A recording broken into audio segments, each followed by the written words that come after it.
كما صليت على إبراهيم وعلى آل إبراهيم في العالمين إنك حميد مجيد. قال الله تبارك وتعالى في كلامه المجيد: أعوذ بالله من الشيطان الرجيم. بسم الله الرحمن الرحيم. كتب عليكم القتال وهو كره لكم وعسى أن تكرهوا شيئا وهو خير لكم وعسى أن تحبوا شيئا وهو شر لكم والله يعلم وأنتم لا تعلمون. يسألونك عن الشهر الحرام قتال فيه قل قتال فيه كبير وصد عن سبيل الله وكفر به والمسجد الحرام وإخراج أهله منه أكبر عند الله والفتنة أكبر من القتل ولا يزالون يقاتلونكم حتى يردوكم عن دينكم إن استطاعوا ومن يرتد منكم عن دينه فيمت وهو كافر فأولئك حبطت أعمالهم في الدنيا والآخرة وأولئك أصحاب النار هم فيها خالدون. إن الذين آمنوا والذين هاجروا وجاهدوا في سبيل الله أولئك يرجون رحمة الله والله غفور رحيم. ان آیات مبارکہ میں جو سورۃ البقرہ کی آیات ہیں، ایک تو مسئلہ ہے جہاد کا اور دوسرا مسئلہ ہے قتال اشہر الحرم کا اور تیسرا مسئلہ ہے ارتداد کا. تو اب یوں سمجھیں کہ پہلی آیت میں جو آپ نے کل بھی الحمدللہ درس میں پڑھی تھی کہ اللہ نے مسلمانوں کے لیے قتال جو ہے وہ فرض کر دیا. ابتدائی اسلام میں یعنی اب اگر آپ میرے آقا خاتم الانبیاء سرکار دو جہاں صلی اللہ علیہ وسلم کی زندگی پہ نظر ڈالیں تو سب سے پہلی زندگی جو ہے میرے مدنی پاک کی، جب آپ نے نبوت ملی، دعوت کی ابتدا کی، اسلام کی دعوت دی، لوگ اسلام لانے لگے، تو پہلی زندگی میں تو حکم تھا صبر محض، بس صبر کرنا. یعنی صبر بھی اتنا کہ اگر کافر ایذا پہنچائیں، تکالیف پہنچائیں، ان کا کچھ دفاع بھی نہیں کرنا، بس برداشت کرنا. اور یہ عالم رہا کہ حضور کے راستے میں کانٹے بچھائے گئے، آپ نے صبر فرمایا. صحابہ رضوان اللہ علیہم اجمعین کو شہید کیا گیا، پھانسیوں پہ لٹکایا گیا، انگاروں پہ لٹایا گیا، لیکن صبر. یہ ابتداء عالم، ابتداء اسلام کی کیفیات کا ذکر ہے اور اسی صبر میں پوری مکی زندگی گزری ہے تقریباً میرے آقا صلی اللہ علیہ وسلم. تو اس لیے اگر آج بھی کوئی مصلح، کوئی انقلابی انسان اگر کسی ملک میں، کسی خطے میں، کسی علاقے میں، کسی قوم میں کوئی انقلاب برپا کرنا چاہتا ہے تو حضور صلی اللہ علیہ وسلم کے منہج سے ہٹ کر، حضور پاک صلی اللہ علیہ وسلم کے طریقے سے ہٹ کر کبھی کامیابی نہیں ہو سکتی.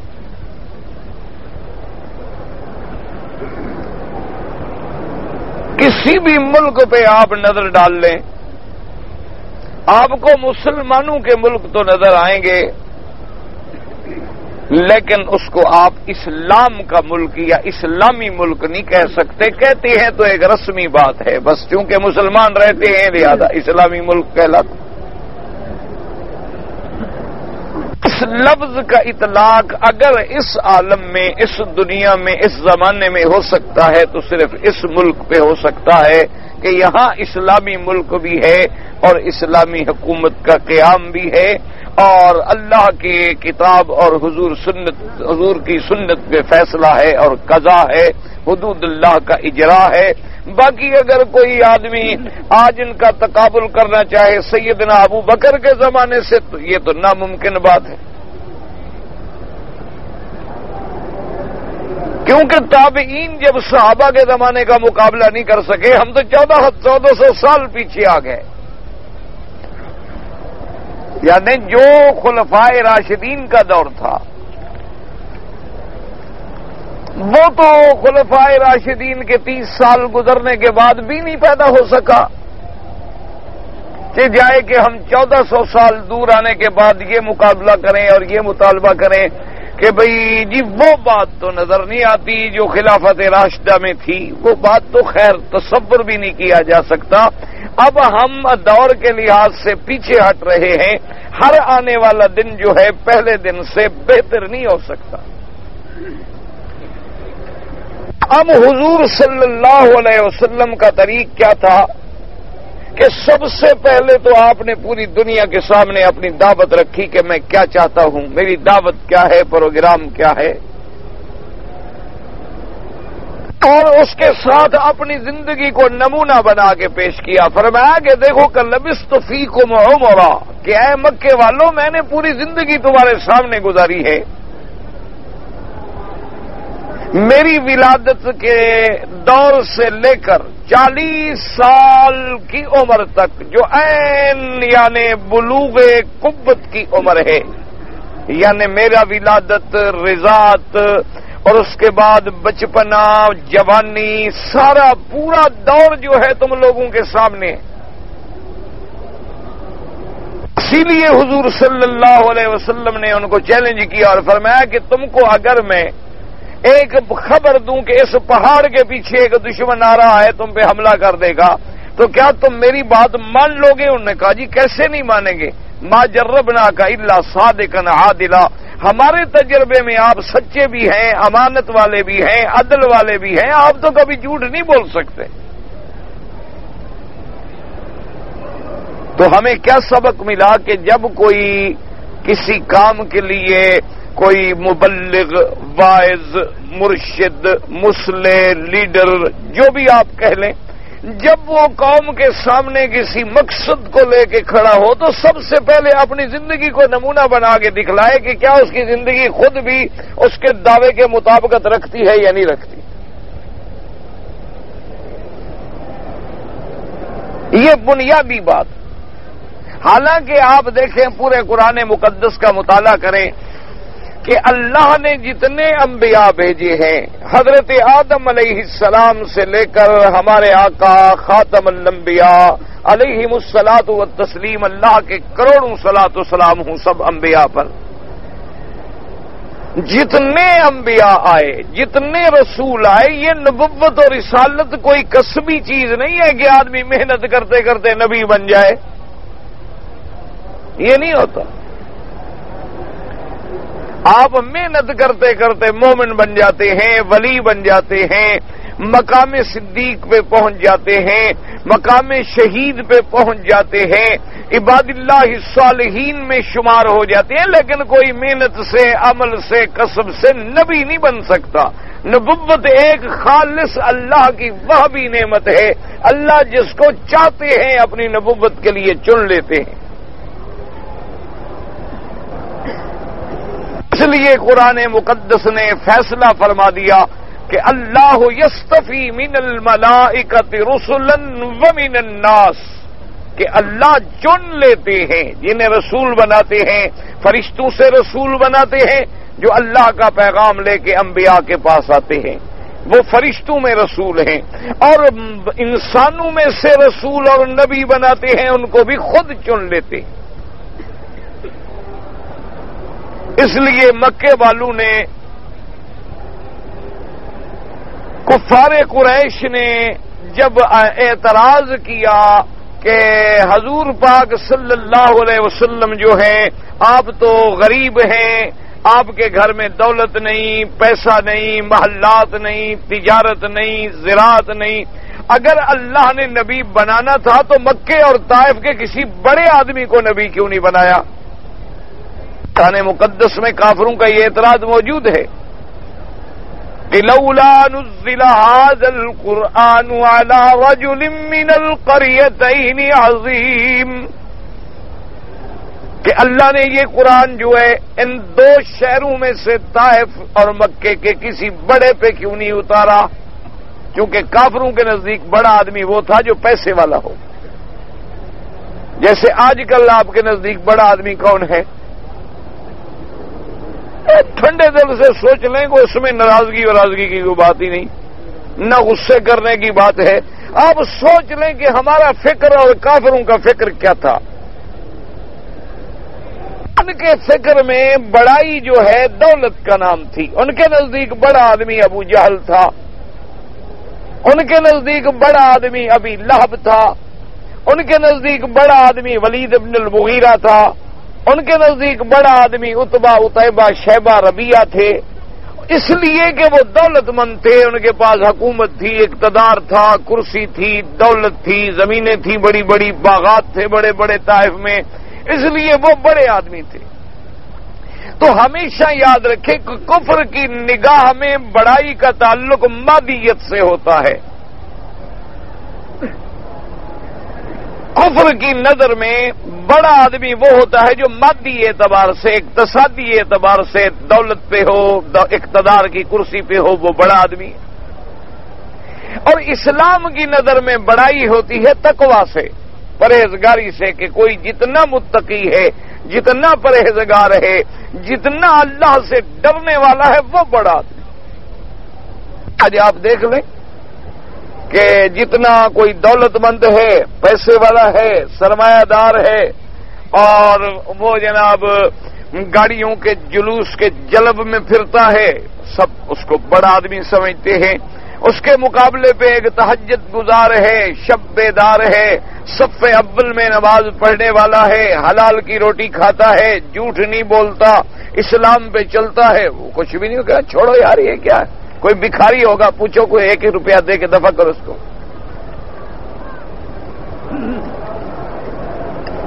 آپ اندازہ کریں کہ یہ چھوٹی بات نہیں، یہ بڑی بات ہے۔ اسی لیے تو اللہ نے میرے مدنی پاک صلی اللہ علیہ وسلم پہ تنبیہ کے طور پہ قرآن نازل کر دیا کہ حضور کی خدمت میں بھی یہ بڑے بڑے سردار آئے اور کہنے لگے جی ہم آپ سے کوئی اسلام کے موضوع پہ بات کرنا چاہتے ہیں۔ حضور نے بٹھایا، بات شروع کی، اتنی دیر میں حضور کے ایک نابینا صحابی، غریب صحابی، کپڑے نہیں، لباس پھٹا ہوا ہے، ایک لکڑی پکڑی ہوئی ہے، نابینا ہے، ٹیک لگا کے آتے ہیں اور آگے سلام کرتے ہیں کہ حضور میں نے ایک مسئلہ پوچھنا ہے۔ حضور نے فرمایا ٹھہرو، میرے پاس مہمان بیٹھے ہیں، بعد میں پوچھ لینا۔ اللہ نے عرش سے قرآن نازل کر دیا کہ بڑا آدمی تو وہ ہے جو اب آیا ہے۔ میرے مدنی آپ نے بھی ان کو بڑا بنا لیا ہے، ان کافروں کو آپ نے ان کو بڑا سمجھنا شروع کر دیا ہے کہ یہ بڑے بڑے سردار آگے بیٹھے ہیں، بڑے بڑے سنادید کفار قریش آگے بیٹھے ہیں، شاید یہ بڑے مسلمان ہو جائیں۔ یہ اللہ کے نزدیک تو دھیلے کے برابر بھی نہیں ہے، ہمارے نزدیک تو بڑا عبداللہ ابن ام مکتوم ہے، وہ نابینا ہے جو پوچھنے آیا تھا دین، آپ نے اس کو کیوں واپس کیا؟ اللہ نے قرآن میں باقاعدہ سورت اتاری، عبس وتولی ان جاءہ الاعمی وما يدريك لعله يزكى او يذكر۔ اللہ نے فرمایا عجیب بات ہے، میرا آپ کے پاس ایک نابینا صحابی آتا ہے جو صحیح معنی میں تزکیہ حاصل کرنا چاہتا ہے، جو صحیح معنی میں میری بات سمجھنا چاہتا ہے، آپ نے اپنے چہرے پہ بل ڈال کے اسے ہٹا دیا، اس لیے کہ میرے پاس بڑے آدمی بیٹھے۔ یہ کیا بڑے ہیں، ان کا تو مچھر کے پر کے برابر بھی خدا کے وزن نہیں ہے۔ اس لیے ہمیشہ یاد رکھیں، تو مطلب یہ ہوا کہ اللہ نے فیصلہ کر دیا کہ آپ جو کہتے ہیں کہ بڑے آدمی پہ اتارو، اللہ اعلم حیث یجعل رسالتہ، اللہ جاننے والے ہیں کہ میری رسالت نبوت کا مستحق کون ہے، میں نے جس کو نبی رسول بنایا ہے میں علم والا ہوں، میرے علم کے مطابق فیصلہ ہے، تم کون ہو پوچھنے والے، تم کون ہو مشورہ دینے والے کہ میں نے اس کو بنایا اور اس کو کیوں نہیں بنایا۔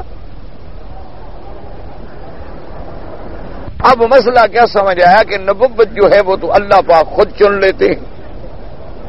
اچھا، جس کو اللہ خود چن لیتے ہوں تو اللہ کے چننے میں کوئی نقص نہیں ہو سکتا، اس لیے کہ اللہ ہر نقصان سے پاک ہیں۔ دیکھو نا، میں کوئی چیز چنتا ہوں، اینک لوں تو ہو سکتا ہے کہ میں نے بڑی کوشش کی ہو، 8-10 اینکیں دیکھی ہوں، لیکن پھر بھی کوئی غلطی رہ گئی ہو۔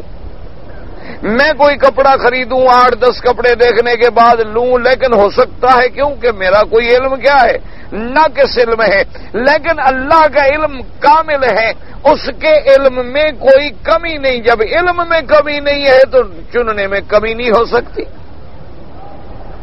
چننے میں نقص تو تب ہوگی جب چننے والے میں کوئی نقص ہو۔ جب چننے والا ہر نقصان سے پاک ہو تو جس کو چنے گا وہ بھی ہر نقصان سے پاک ہوتا ہے، وہ بھی ہر گناہ سے پاک ہوتا ہے، وہ بھی ہر غلطی سے پاک ہوتا ہے۔ اسی لیے تو انبیاء معصوم ہوتے ہیں نا کہ ان کو اللہ نے چنا ہوا ہوتا ہے۔ اگر وہ بھی عام لوگوں کی طرح غلطی کریں تو پھر اللہ کے چننے کا کیا فائدہ ہوا؟ تو اب دیکھیں کہ نبی معصوم ہے، یعنی اس لیے آپ کہتے ہیں نا محمد مصطفیٰ، کیوں کہتے ہیں؟ اب جس کو اللہ نے چن لیا، اللہ یصطفی من الملائکہ، استفا یستفی مصطفیٰ مادہ ایک ہے، یا جیسی آپ کہتی ہیں مجتبا اجتبا یجتبی مادہ ایک ہے کہ جن کو اللہ پاک نے اپنی رسالت کے لیے، ختم نبوت کے لیے، دو جہاں کی سرداری کے لیے چن لیا ہے۔ تو جن کو اللہ نے چن لیا وہ کتنا قابل ہوں گے، کتنا شان والے ہوں گے، لیکن اللہ نے پہلے 40 سال تک اپنے پیغمبر کو نبوت نہیں دی۔ کیوں؟ اور اتنی محنت، اتنی مشقت کی زندگی میرے مدنی پاک کی کہ غار میں بیٹھی ہے، غار ہرا میں اکیلے۔ آج کل تو شہر بن گیا نا، آج کل تو جبل نور بھی شہر میں آ گیا، اس کے دائیں بھی شہر، بائیں بھی شہر، آگے بھی شہر، روشنیاں اور دکانیں اور بازاریں۔ لیکن اس 1400 سال پہلے ذرا آنکھیں بند کر کے تصور کریں نا کہ اللہ کے کعبے کے بعد، صفا مروہ کے بعد تو کوئی گھر بھی نہیں تھا۔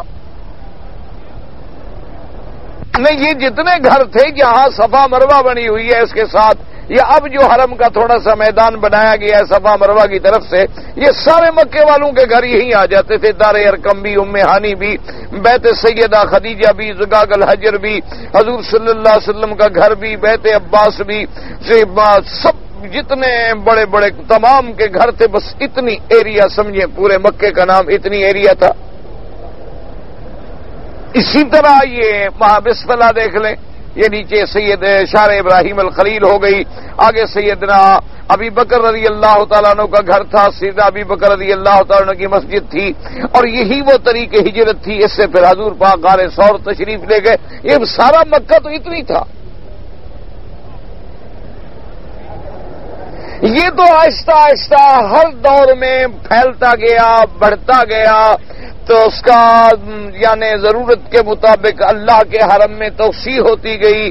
الحمدللہ کہ اللہ نے موجودہ حکومت کو جزائے خیر دے، یہ توفیق دی کہ اب آپ کے سامنے اتنا بڑا حرم، اتنی بڑی عمارت، اتنی بڑی عظیم مسجد الحرام، اور اس کے بعد پھر پلیں اور ٹنل اور کبریاں اور سڑکیں۔ اب تو آدمی حیران ہو جاتا ہے کہ ابھی ہم کہاں گئے۔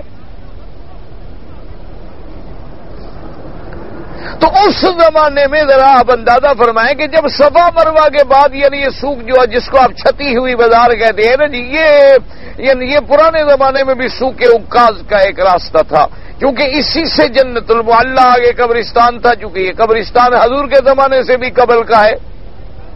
جنت المعلی جو قبرستان ہے، معلی اس لیے کہتے ہیں یہ اعلیٰ اونچی جانب ہے، یہ مسفلا اس لیے کہتے ہیں کہ یہ نچلی جانب ہے، معلّا اس لیے نہیں کہتے جیسے آپ معلّا القاب بناتے ہیں نا لوگوں کے، قبلہ کعبہ، اعلی شانہ، داما ذلہ، زیدہ مجدہ، پتہ نہیں خدا رحمت کرے کہیں جل شانہ نہ لکھ دو، یہ وہ مراد نہیں ہے۔ ہمارے ہاں تو ہوتا ہے نا جی لقب جو بڑھانے بیٹھے نا، مولوی اتنی سا ہوتا ہے، لقب اتنے ہوتے ہیں، مولوی چھوٹا لقب بڑا، جیسے حالی نے کہا تھا جو کھڑے ہیں پڑے ہیں جو ماپو تو بندے خدا سے بڑے۔ تو یہ ہمارے ہاں یہ القاب کا چکر ہے، یہ عرب میں نہیں ہے ایسی بات۔ عرب بڑی سیدھی سی بات کرتے ہیں، کوئی اپنے آپ کو نہیں چھپاتا۔ آپ نے دیکھا ہوگا یہاں کوئی درزی ہے تو اپنے ساتھ خیاط لکھے گا، کوئی درخان ہے اپنے ساتھ نجار لکھے گا، کوئی اپنا جناب پھول بیچنے والا ہے وہ اپنے ساتھ وہی لفظ لکھے گا۔ کوئی کیوں سمجھتے ہیں کہ یہ پیشہ ہے، یہ تو کام ہے، محنت ہے، اس سے کوئی انسان کی عظمت میں کیا فرق پڑتا ہے؟ انسان کی عظمت کا تعلق تو ایمان سے ہے اور عمل سے ہے۔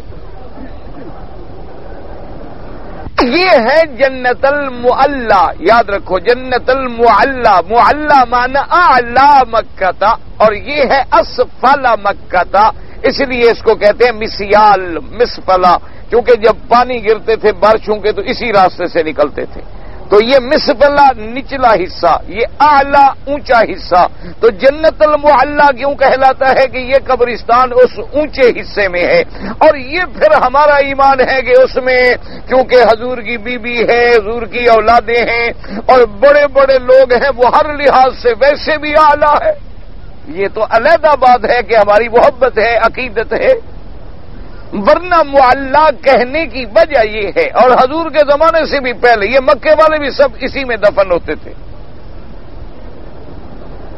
بلکہ خدا کی شان ہے کہ جنت المعلا کا جو قبرستان ہے نا، جہاں سے اب آپ جاتے ہیں شروع کرتے ہیں، جو بالکل آخری اونچا حصہ ہے پہاڑ کی جانب میں، اس اونچے حصے میں تھے یہ کافر بڑے بڑے سارے۔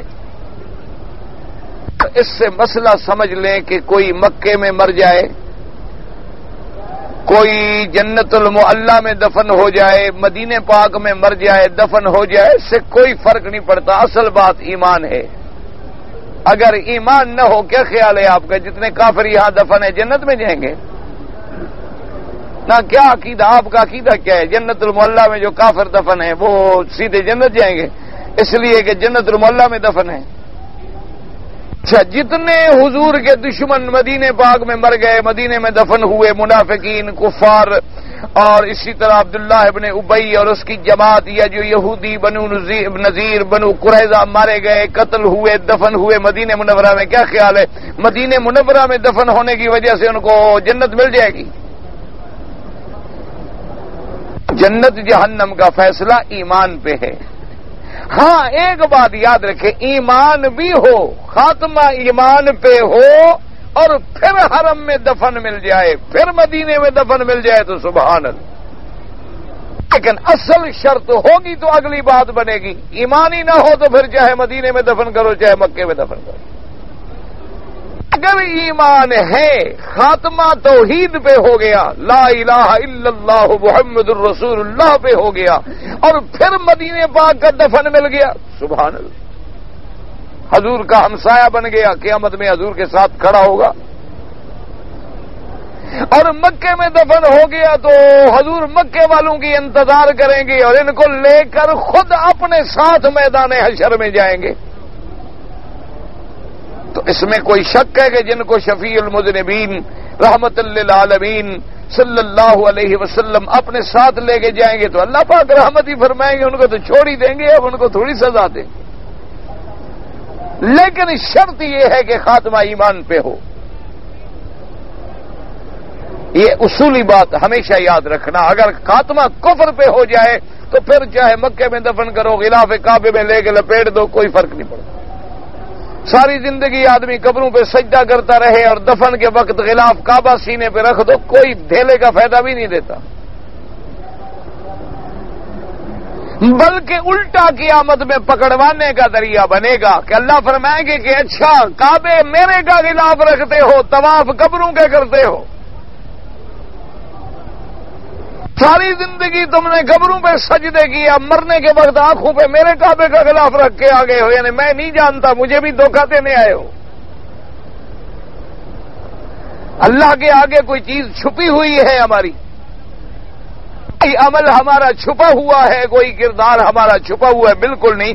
تو اب آپ اندازہ کریں کہ میرے مدنی پاک سراپا حسن، سراپا جمال، سراپا کمال، معصوم، جن کو میرے اللہ نے چن لیا، لیکن اللہ نے 40 سال تک کی زندگی اور اتنی محنت، اتنی مشقت کے غار حرا میں اکیلے بیٹھے، نہ بجلی ہے، نہ کوئی روشنی ہے، نہ کوئی وہاں کمکما ہے، نہ راستہ ہے، نہ ساتھی ہے، بس آپ پانی بھی ساتھ لے جاتے، تھوڑا سا ستو بھی ساتھ لے لیتے، کچھ حضور پاک صلی اللہ علیہ وسلم کھانے کی معمولی سی چیزیں سیدہ خدیجۃ الکبریٰ رضی اللہ تعالی عنہا بنا کے دے دیتی، آپ لے جاتے، اور ایک ایک ہفتہ، ایک ایک مہینہ، دن رات پوری غار میں گزر جاتی۔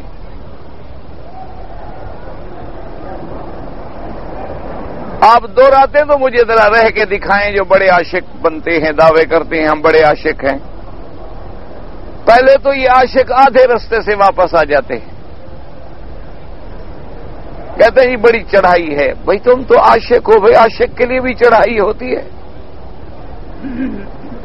اور غار ثور پہ تو پتہ نہیں کوئی ایمان والا ہی پہنچتا ہوگا، وہ تو ماشاءاللہ ویسے 3 میل کی چڑھائی ہے۔ یہ تو پھر سیدنا صدیق کا کمال ہے نا کہ نبوت کو بھی کندھے پہ بٹھا لے اور چڑھ جائے۔ بہرحال میرا مسئلہ کوئی نہیں، تجربہ علماء نے بھی لکھا ہے اور میں نے بھی چند دوستوں سے کہا ہے، تو انہوں نے بھی کہا کہ ہم نے تجربہ کیا۔ یاد رکھنا مسئلہ کوئی نہیں، تجربہ ہے لوگوں کا کہ غار ثور جہاں میرے پاک نبی نے ہجرت کی رات قیام کیا 3 راتیں، یعنی جس کے دل میں ابو بکر کی دشمنی ہو وہ نہیں چڑھ سکتا، یہ تجربے کی بات ہے، مسئلہ کوئی نہیں۔ یعنی ابو بکر کا دشمن آج بھی اس غار پہ نہیں جا سکتا۔ یا تو اللہ نے محفوظ فرما دیا کہ جہاں صدیق کے پاؤں آئے ہیں وہاں جھوٹے کیوں آئے، یعنی یا تو کوئی اللہ کی طرف سے نظام ہے۔ بہرحال اصل تو اللہ جاننے والے ہیں نا کہ یہاں صدیق کا قدم آیا ہو، جہاں نبی صدیق کی گود میں لیٹا ہو، اور پھر بھی یہ لوگ اس کو نہ مانتے ہوں، تو ایسے جھوٹوں کو آنے کی کیا ضرورت ہے وہاں، جن کے مذہب کی بنیاد ہی جھوٹ پہ ہو، تقیے پہ ہو۔ اس لیے سمجھیں کہ 40 سال تک میرے پاک نبی نے جو زندگی گزاری ہے، ایک ایک مہینہ غار میں بیٹھے ہیں، اور پھر نبوت ملنے کے بعد بھی کیا حکم ہوا کہ یا ایھا المزمل قم اللیل الا قلیلا نصفہ او انقص منہ قلیلا او زد علیہ ورتل القرآن ترتیلا۔ اللہ نے فرمایا کملی میں لپٹنے والے میرے نبی اب اٹھو، راتوں کو جاگو، عبادت کرو، اور یہ نہیں تمہاری طرح 10 منٹ 2 منٹ 4 منٹ نہ، یا تو آدھی رات عبادت، آدھی رات آرام، یا 2 حصے رات کے عبادت اور 1 حصہ آرام، یا 2 حصے آرام اور 1 حصہ عبادت، اور پھر قرآن کو پڑھو، ورتل القرآن ترتیلا، اور قرآن کو بنا بنا کے سنوار کے اس کے مخارج کے ساتھ ادائیگی حروف کاملہ کے ساتھ تلاوت کریں اور محنت کر کے جاگیں، کیونکہ آگے جا کے اللہ نے فرمایا انا سنلقی علیک قولا ثقیلا۔ اے میرے مدنی، ہم آپ کو تیار کر رہے ہیں، چونکہ ہم نے آپ پہ ایک بہت بڑا بھاری کام رکھنا ہے۔ اس لیے ہمیشہ یاد رکھیں کہ ہمارے ہاں جتنی جماعتیں ہیں نا جی، وہ فیل ہو جاتی ہیں کہ اسلام کے دعوے کرتی ہیں، 30 سال 40 سال کے بعد نتیجہ 0۔ اس کی وجہ کیا ہے؟ یاد رکھو، اس کی بنیادی وجہ یہ ہے کہ سب سے پہلے دائی جو ہے اس کا کردار اتنا بے داغ ہونا چاہیے کہ دشمن انگلی نہ رکھ سکے۔ اب دیکھیں نا سارے مکے والے دشمن تھے، میرے مدنی کے کردار پہ، کریکٹر پہ، حضور کی ذات پہ انگلی نہیں رکھ سکے۔ بڑے سے بڑا الزام لگایا تو کیا کہ جادوگر ہے، یہ الزام یعنی لگا۔ اچھا جادوگر کیوں؟ کہ بھی جادو جیسے اثر کرتا ہے نا، حضور کے پاس بھی جو جاتا ہے تو حضور موہ لیتے ہیں، اس کو اپنی باتوں سے معلوم ہوتا ہے جادوگر۔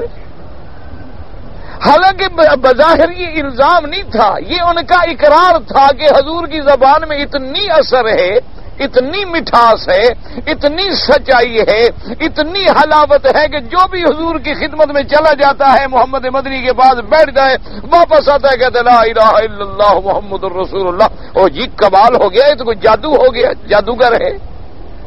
اچھا حضور کا کلام اتنا مسجع، مکفہ، فصاحت، بلاغت، اور پھر حضور کے آئندہ کے پروگراموں کا اعلان، تو کہتے بھئی یہ تو شاعر ہے، بس شاعرانہ تخیلات ہیں۔ ورنہ دیکھو مکے میں ہیں 40 آدمی کل ساتھ ہیں، وہ بھی 40 آدمی ایسے جن کو کھانا نہیں ملتا، اور حضور خبر دے رہے ہیں کہ پوری دنیا پہ میرا جھنڈا گڑ جائے گا۔ یہ بس ایک شاعروں والی باتیں ہیں، لیکن میری مدنی کی زندگی پہ کوئی اعتراض نہیں کر سکے کہ حضور نے کبھی جھوٹ بولا، سوال نہیں پیدا کہتے صادق ہے، امانت والا ہے، دیانت والا ہے۔ اور سارے مکے والے چل کے آ گئے کہ حضور اگر آپ رشتہ کریں تو پورے مکے کے خاندان کی جس لڑکی پہ حکم کریں آپ کے قدموں میں لے آئیں۔ کوئی آدمی اپنی لڑکی کا رشتہ دیتا ہے جب تک اعتماد نہ ہو اس کے کردار پہ؟ آج کل تو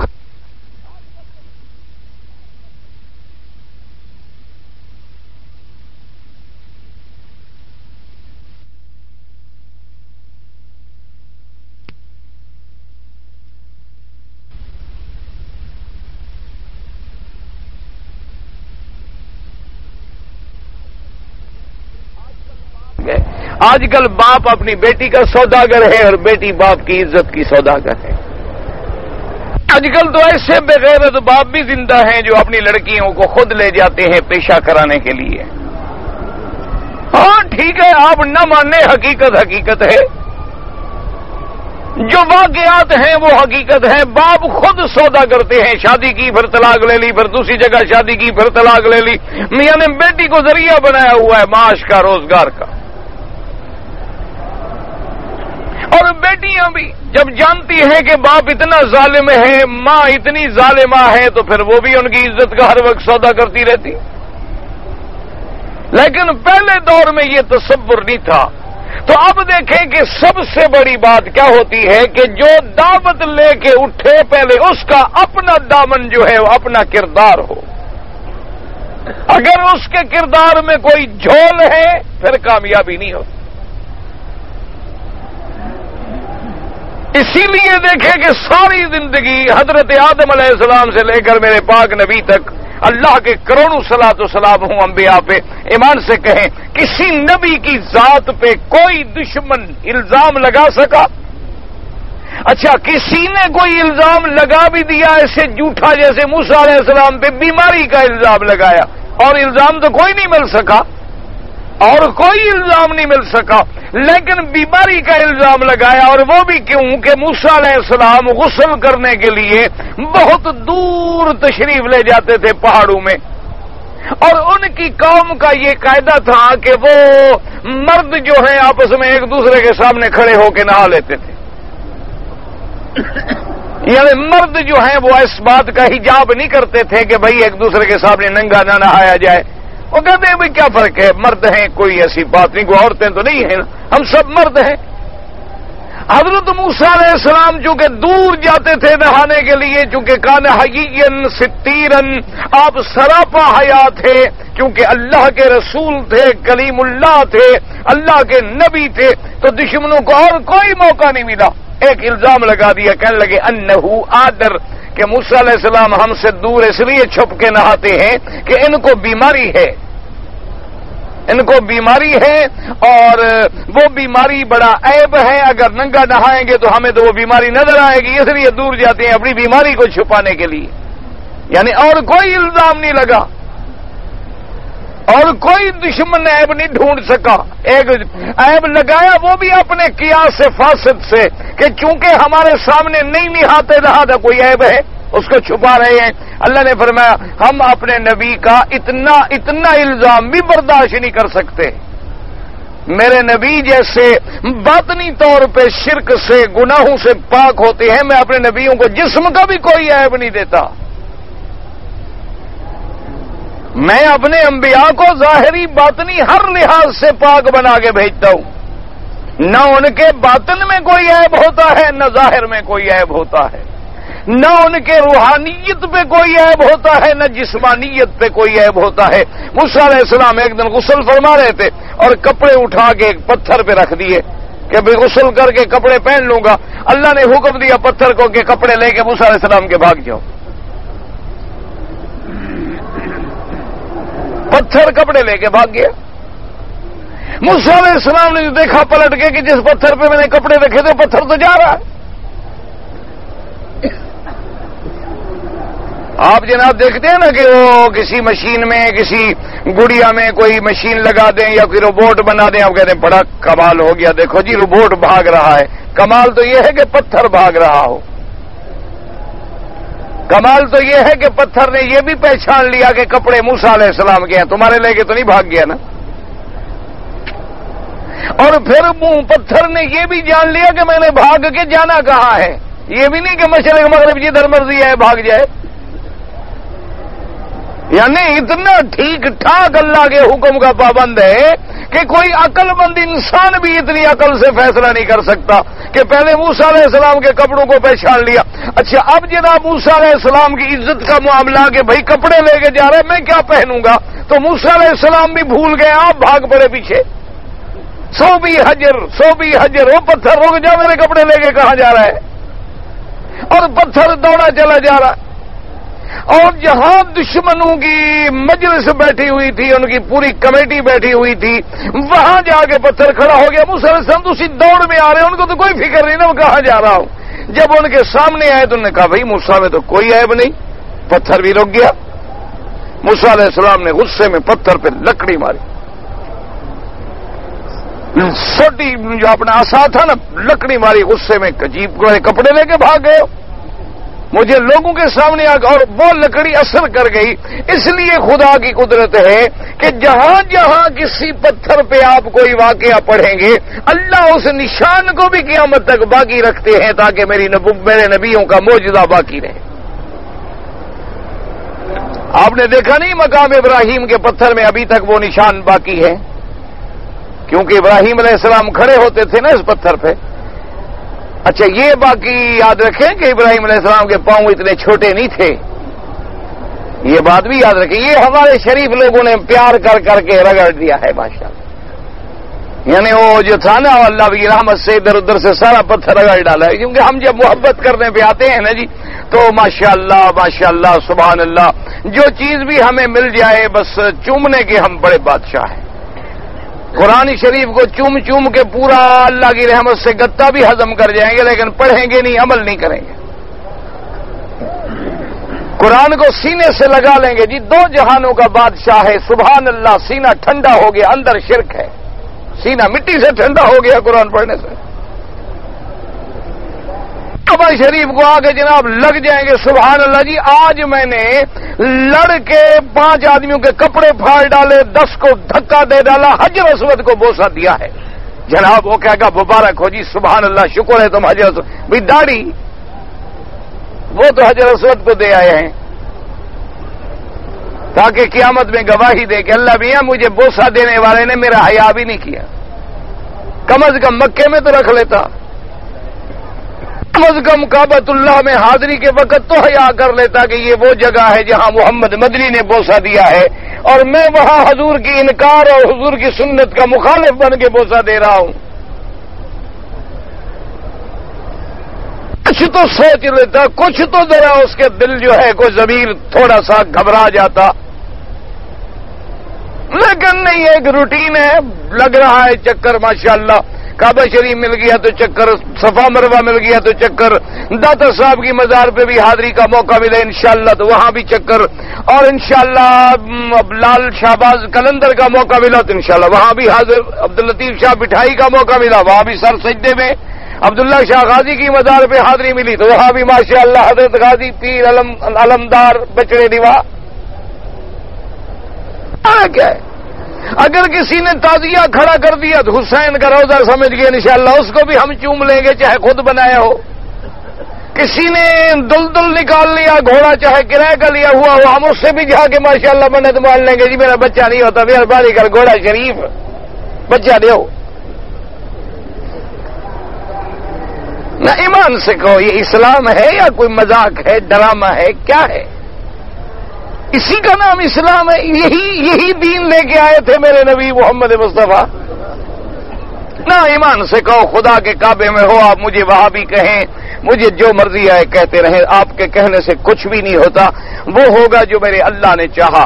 لیکن ایمانداری سے بتائیں اگر حضور یہی بات بتانے آئے تھے نا جی کہ ایک گھوڑا نکالنا ہے 10 دن سیاہ کپڑے پہننے ہیں چارپائی الٹی کر کے رات کو سونا ہے اور تھوڑا سا 2-4 ہتھڑ منہ کو مار دینے ہیں اگر چاقو مار لو تو سیدھی جنت ہے اور اس کے بعد جناب عرس شریف کرنا ہے اور ایک 40واں شریف کرنا ہے 7 جمعراتیں کرنی ہیں تیسرے کا کل کرنا ہے. اگر یہ دین لے کے آتے ایمان سے مکے کا ایک آدمی بھی جھگڑا نہ کرتا.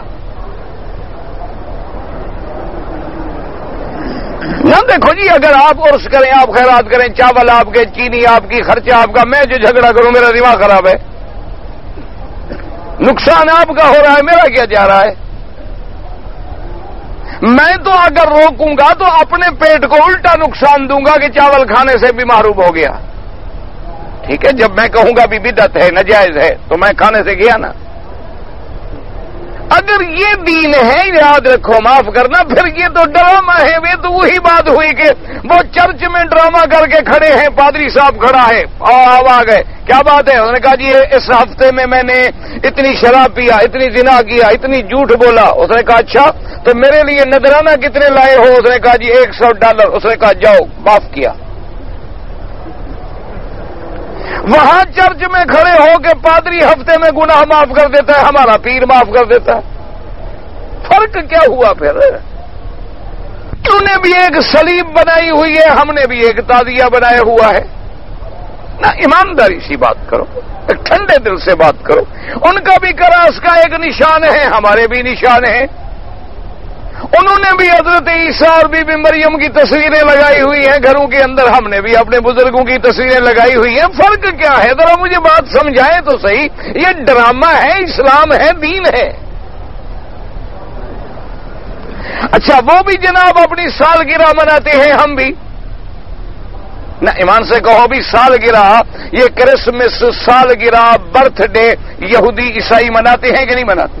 اچھا ہم مسلمان ٹھنڈے دل سے ہم بھی کیک رکھتے ہیں اتنی جتنی عمر ہو جائے اتنی موم کی بتیاں بھی لگاتے ہیں کہ جی 60 بتی جل گئی تو 60 سال حضرت کے تباہ ہو گئے نہ نماز نہ روزہ. اس لیے ہم موم رکھتے ہیں کہ جیسے یہ جل گئی میری زندگی بھی جل گئی اور آگے بھی خدا نہ کرے جہنم ہو. ورنہ کیا مناسبت ہے مجھے بتائیں مسلمان کو آگ سے کیا مناسبت ہے؟ میرے مدنی کو پیٹ بھر کے جو کی روٹی نہیں ملی اور تو بچوں کے کیک بناتا ہے. اب تو بوڑھوں کے 90 سال کے پتہ نہیں پرانے جو بوڑھے پڑے ہوئے ہیں ان کے بھی کیک ہیں اور کیک بندے سے بھی بڑے ہیں. سیڑھیاں رکھ کے چھری چلانی پڑتی ہے. ارے اب تو یہودی نصرانی بھی ہم سے پیچھے رہ گئے. اچھا پہلے صرف برتھ ڈے تھی اب شادی کی سالگرہ ہے کہ جس سال شادی ہوئی تھی نا جس تاریخ کو اسی تاریخ کو پھر جناب سالگرہ کرو شادی کی دوبارہ. انا للہ و انا الیہ راجعون. ایمان سے کہو ہم کہاں جا رہے ہیں؟ یہ دین ہے. دعا کرو اللہ ہمیں محمد مدنی کا غلام بنائے. دعا کرو اللہ ہمیں ابو بکر عمر عثمان و علی کا غلام بنائے. دعا کرو اللہ ہمیں اہل بیت اور اولیاء اللہ کی طرز زندگی اختیار کرنے کی توفیق دے. اللہ پاک ہمیں شرک سے بدعات سے ان جھنجھٹوں سے بچائے. اور یاد رکھیں جب تک دائی کی زندگی سیانے کامل نہیں ہوگی دعوت کبھی کامیاب نہیں ہوگی. اس لیے اللہ نے اپنے نبیوں کو پاک بنایا. کہ کوئی میرے نبی پہ انگلی نہ رکھ سکے، کوئی میرے نبی پہ اعتراض نہ کر سکے، تو سب سے پہلے دائی کا خود با کردار ہونا، با عمل ہونا، دوسرا دعوت کا واضح ہونا کہ تم چاہتے کیا ہو، بات تو کھلی کرو نا، واضح تو کرو نا کیا چاہتے ہو۔ جیسے ہمارے ہاں دیکھ لو 47 سال ہو گئے، سب کچھ آیا، نہیں آیا تو اسلام نہیں آیا، کیوں آج تک نہ نظام مصطفیٰ نہیں، اسلامی نظام۔ ایک کہتا ہے نہیں بھائی نہیں، نظام اسلامی۔ چوتھا اٹھتا ہے وہ کہتا ہے یہ بھی غلط ہے، اسلامی دستور۔ پنجواں اٹھتا ہے وہ کہتا ہے سارے جھوٹ بول رہے، آئین شریعت۔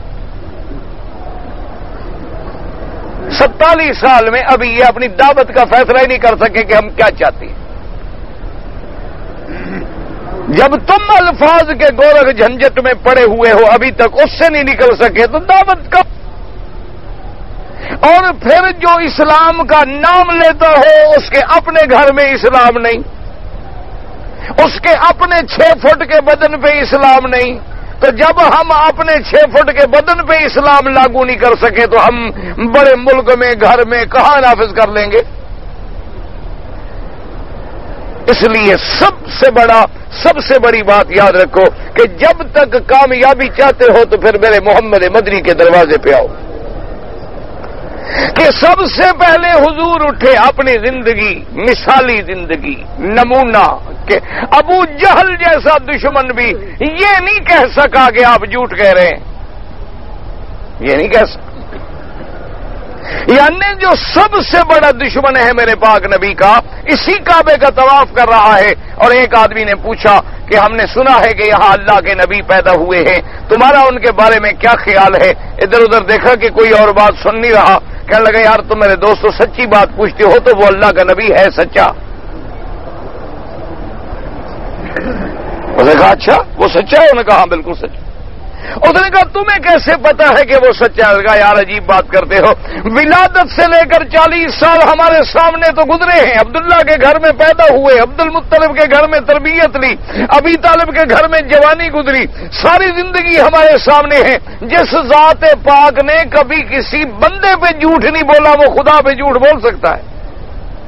اس نے کہا کہ جب وہ سچا ہے تو کلمہ پڑھ لو۔ کہا نہیں یہ تو خیر ہمارا جھگڑا ہے آپس میں، ہمارا اپنا آپس کا خاندانی جھگڑا ہے، منا وزیر و منہم وزیر، منا امیر و منہم امیر، کبھی ان کا امیر بنتا ہے، کبھی ہمارے خاندان کا امیر بنتا ہے، کبھی ان کا وزیر بنتا ہے، کبھی ہمارا وزیر بنتا ہے۔ اب وہ نبی بن گئے، ہم کیا کریں؟ ہم اتنا تو کر سکتے ہیں کہ مانیں گے نہیں، یہ ہمارا خاندانی مسئلہ ویسے ہے سچا۔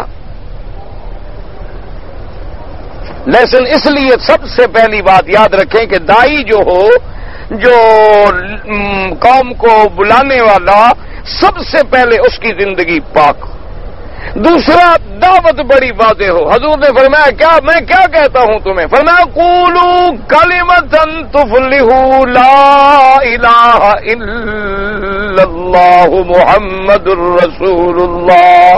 فرمایا ایک کلمہ توحید کی تمہیں دعوت دیتا ہوں اور کچھ نہیں، اللہ کی وحدانیت کے قائل بن جاؤ، میری رسالت کے قائل بن جاؤ، اللہ کے احکام کی فرما برداری کرو، جو تمہارا خالق بھی ہے، مالک بھی ہے، رازق بھی ہے، آسمان و زمینوں کے پیدا کرنے والا بھی ہے۔ دعوت کتنی واضح ہے۔ اور پھر حکم ہے کہ اب صبر کرو، تکلیفیں آئیں گی، مشقت آئے گی، برداشت کرو۔ اس لیے حضور کی ابتدائی زندگی میں پہلے اعلان ہے، پھر دعوت ہے، پھر صبر محض ہے۔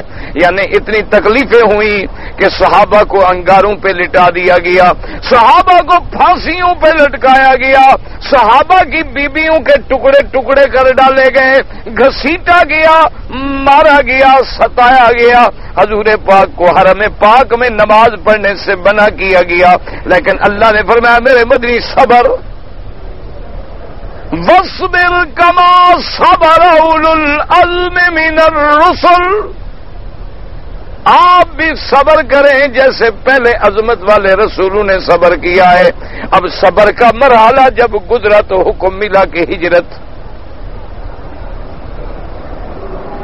یہ اب ہجرت کریں۔ کیوں؟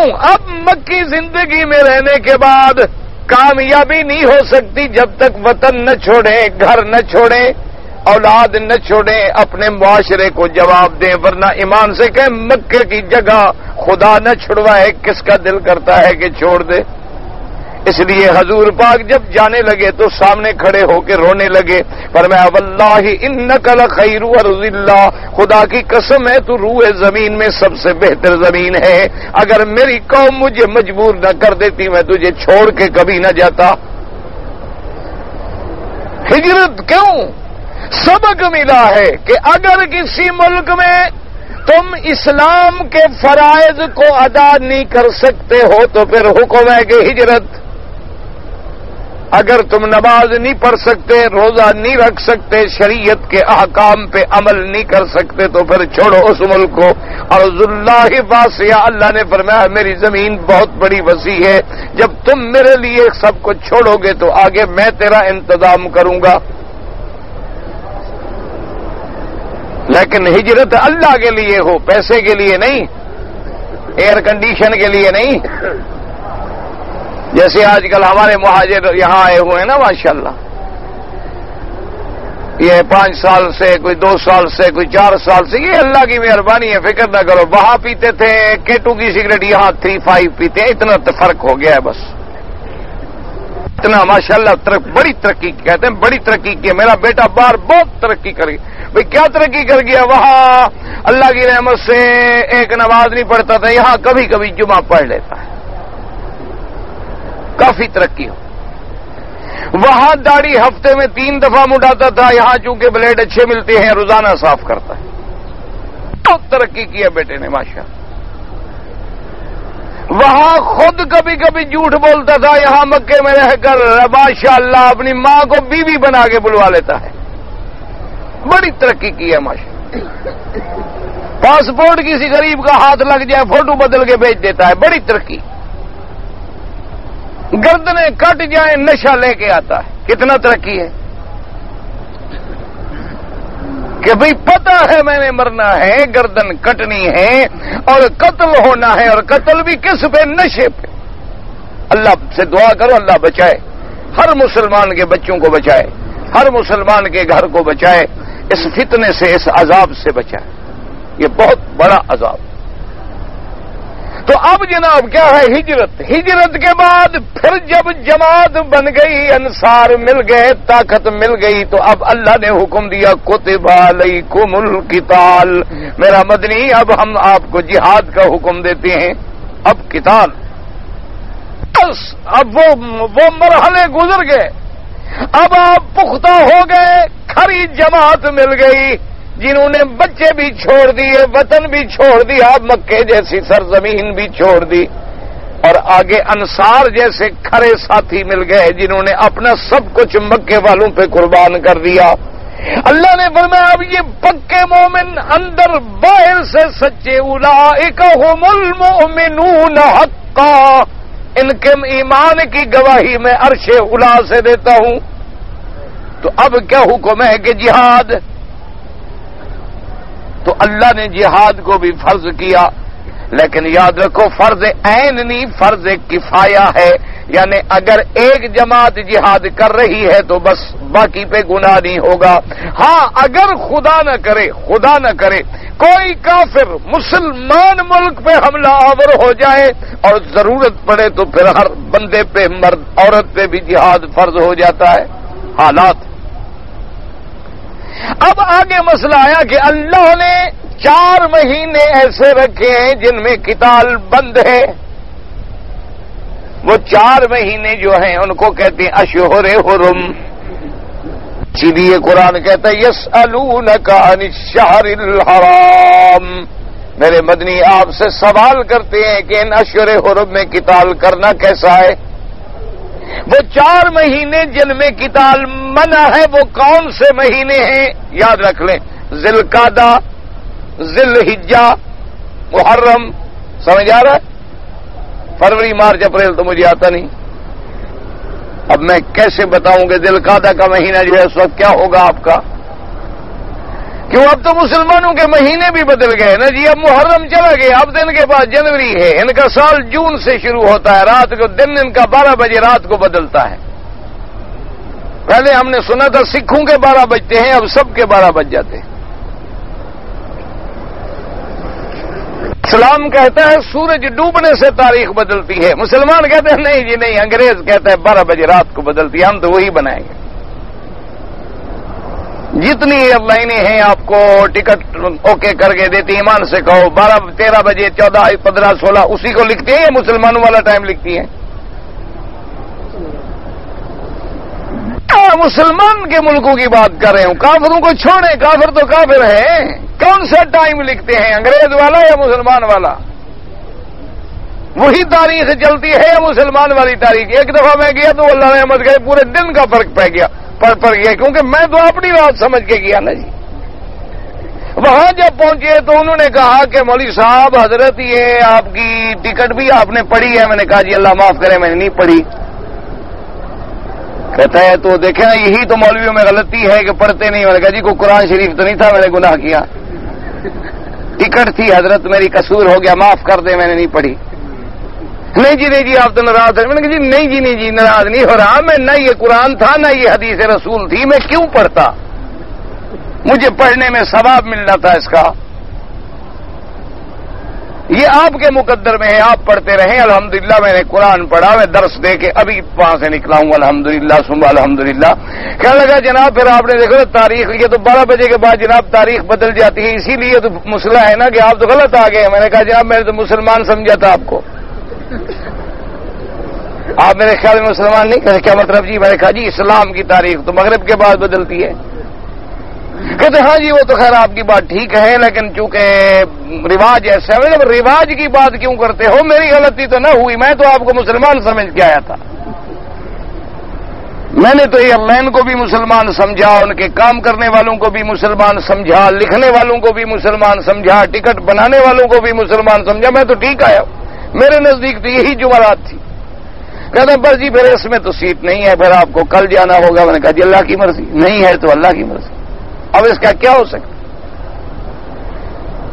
میں نے کہا خدا کے بندے مجھے تو کوئی فرق نہیں پڑتا، لیکن مشکل یہ ہوتی ہے کہ آگے جن دوستوں کو پتا ہوتا ہے وہ اللہ کے حرم کی وجہ سے بیچارے مہربانی کرتے ہیں، ورنہ ہم کیا اور ہماری بساط کیا ہے؟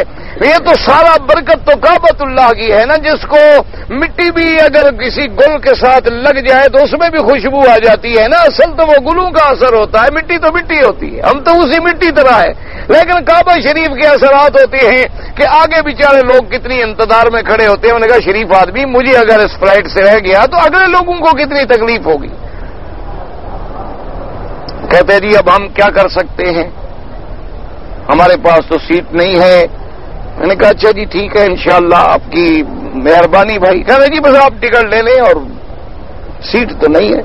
کہا جی اس کا کوئی حل بھی ہے؟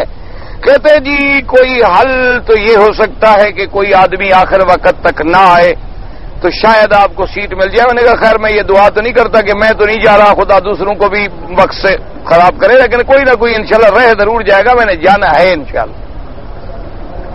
جی آپ بڑے یقین سے کہہ رہے ہیں؟ میں نے کہا جی بالکل یقین سے کہہ رہا ہوں، انشاءاللہ میں نے جانا ہے، اسی جہاز پہ جانا ہے، آپ مجھے خود بٹھائیں گے، آپ خود لے کے ہوں گے۔ کہتے جی بڑی بات یار آپ تو کیسے بولوی ہیں؟ میں نے کہا بس میرا دماغ خیر میں ادھر چلا گیا۔ 2 منٹ کے بعد میں نے کسی دوست کو فون کیا، ان کے مالک کو، تو وہ جناب اس کے بعد بھاگ رہے ہیں، ڈھونڈ رہے ہیں۔ اب تو مولوی صاحب بڑے آدمی بن گئے ہیں، کیونکہ مالک نے ہدایت کر دی نا کہ نوکری پہ رہنا ہے تو چڑھاؤ حضرت کو۔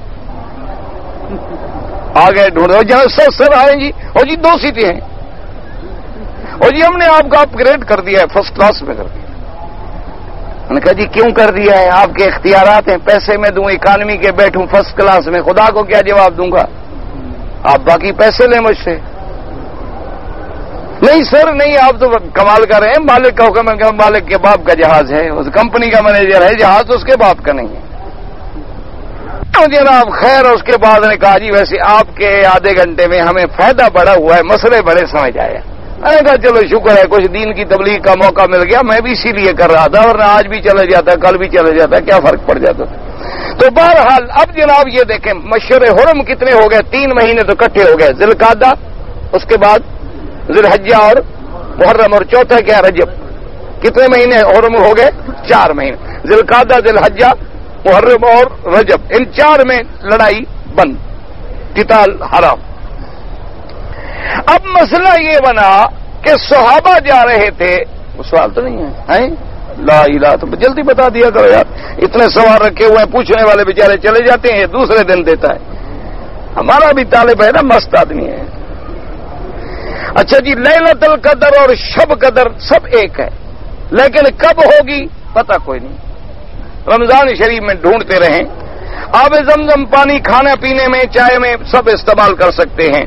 آج کل سعودی حلیب کی 31 قیمت 31 ریال، حساب سے 27 ریال. میں کیا کروں بھائی، مجھے کیا پتا 31 ریال 27 ریال کمپیوٹر سے اتنا بنتا ہے اور 27، مجھے تو نہیں سمجھ آیا، میں اس میں کیا کر سکتا ہوں. اللہم صلی علی سیدنا محمد وعلی آل سیدنا محمد وسلم. یا الہ العالمین یا ارحم الراحمین، یا الہ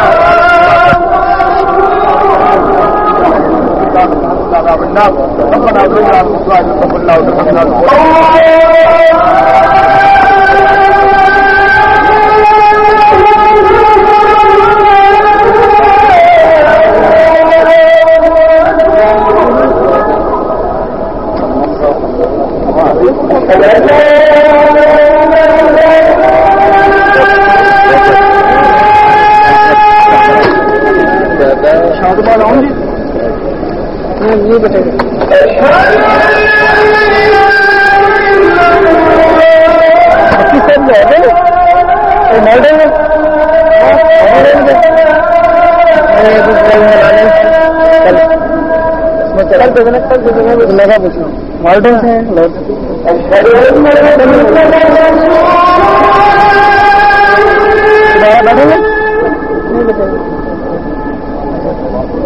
ان سے ملنا چاہیے کب ملتے ہیں. اس کے بعد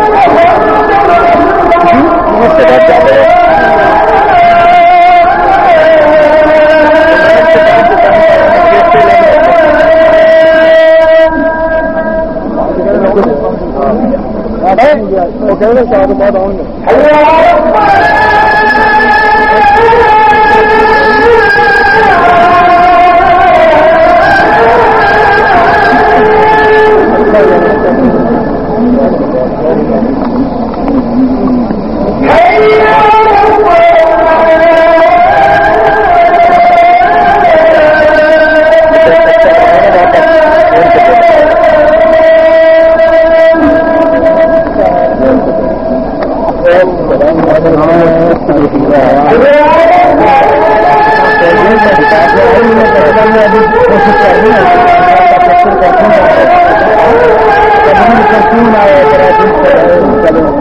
لیکن ابھی وہ کوشش کر رہے ہیں جانے والے